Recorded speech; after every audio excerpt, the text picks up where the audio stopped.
I am always trying to look for ways to save money, and I took a piece of this Tradescantia, I think it's a purple Tradescantia, and I brought it in the house over the winter, and it was just a little piece, pretty sick, and I put it in the south window, and look at what happened. It grew like crazy. I barely watered it, just a trickle, because Tradescantia does not like a lot of water.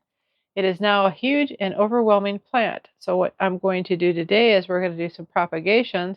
So I have some cuttings all ready, and I'm going to use those cuttings to put in outdoor pots this summer. I've got about 10 weeks before my last frost date, and so I've got plenty of time for these to take root. So let's do this. So the great thing about the Tradescantia is it snaps off really easy, and it's super easy to propagate. So here's a long branch. So I'm going to go about 6 inches above the pot, and I'm going to just snap that off. You can see how simple that was. And what I'm going to do is just remove these leaves. So this is going to be my node here. I'm going to take this area above it off because I want to reduce the amount of foliage it has. There's no roots on this to support it right now. And then I'm simply going to sink it in this container. The first thing I'm going to do is prune this shrub down to manageable, and that will give me my cuttings that I need.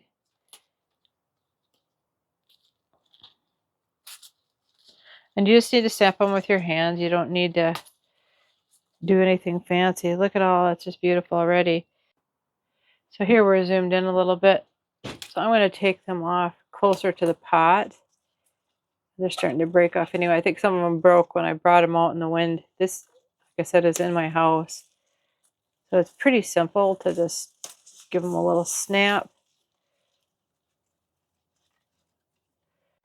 So here I have a whole bunch of cuttings that I took, and now we're going to start sticking them in my tray. So it's just an off-the-shelf potting mix. I just wanted this to be easy, so we're going to bury those nodes, which is where the roots will come from. And you don't need a whole lot. So this is where the node was. See if I could actually pinch that off and throw that away. It does not need a lot. Here's another one. There's more on here than I need, so I'm going to take that off. I'm just going to shove it in the potting mix. Got quite a bit of wind. Hopefully it doesn't come up on camera. It's 60 degrees in the greenhouse today. It's like 40 degrees outside. We're going to have another snowstorm coming. I am in zone 4 outside of St. Paul. So I have to work in the greenhouse in the wintertime. And I don't do that until this time of year. So we're at the very end of March. Tomorrow, I think, is May 1st. Or tomorrow is March 1st. It's the end of February. So what's going to happen with these cuttings is they're going to shock back a little bit, which is not a problem. I'm not even going to put this in an extra moist condition. I'm just going to leave them. The one thing you want to make sure you do is if you have flowers on them, you want to take your flowers off, because that will reduce your ability to root. This potting mix right now is a little dry. So my deal will be is I definitely will be moistening it. But I'm not going to saturate it. Tradescantia does not like wet. Here's another one. And there's the node. We're going to shove it in there. This is going to give me way more cut-ins than I actually need. And just break them down to they're reasonable.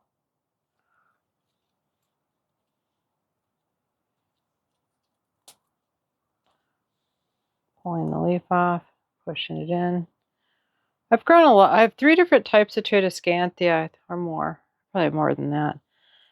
But I've got the traditional zebra. I've got Nanook, which has got a little bit more white. And I use all of them in cuttings in my outdoor arrangements, which is really kind of nice because it gives a little bit of variation. The dark purple is beautiful. And it really is a show off in your containers. So again, wherever you have these cute little flowers, you want to take those off because that's not going to help you. And if you don't want to touch this, you can wear gloves too. If you're have an allergy to the sap, there's a little bit of a sap that comes out of it. Sometimes people have an allergy, so you can certainly wear rubber gloves. But either way, I would certainly wash your hands when you're done. This is going to make a kit of a lot of them, and I might put 1 or 2 in each container, and then I might sell some of the other ones. We'll see how many I've got left, or give them away to family and friends. I don't know if you can hear the tactile snap. It's kind of fun to actually snap them. What I'm not going to do is put this in a high humidity area because that will mold them, and I don't want that. I'm going to simply water them, and I'm going to put them back in a sunny window, which I put mine in the southeast window. Call it south. I just can't believe how big this grew. It grew like absolute crazy.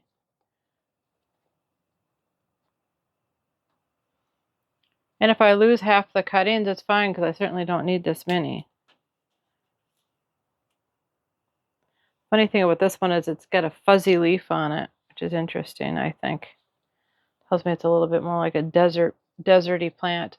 So this grows, and people have these in their landscapes in zones 8 through 10. If you have this in your landscape at home, put a comment below. People use it as a ground cover, which is kind of cool. But up in cold north by St. Paul, we have to use them either as house plants or as temporary outdoor container plants. It's so simple. So if you have a family member that has some Tradescantia, it doesn't have to be this kind, it can be any kind, and you want to use them in your outdoor arrangements for your pots or your porch pots, now is a good time of year to do this. In some cases, you could wait till spring, and when you do your pots, just put them in the pot that you're going to put them in. But I just, again, want to do a little bit of a head start on these. So there's nothing to say that if you prefer to do water propagation, you could do that. It works really easy. Just make sure the leaves don't get wet. Keep them out of the water. And then give it probably less than a month, and you'll probably have all kinds of roots coming out. The thing that if I can direct plant, whenever I can direct plant cuttings, I like to do that, because if you put it in a water propagation or a perlite propagation, you still have to harden those roots off to go in soil, or it shocks. This reduces that shock factor, and so this is a great plant for that option. So here is my final. This is what it looks like. Very, very simple project. If this video is helpful, give us a thumbs up so YouTube knows to share this content with others. Also, consider subscribing so you don't miss any of our other great videos. If you like how-to videos, check this playlist next. Thanks for stopping by. Have a great day.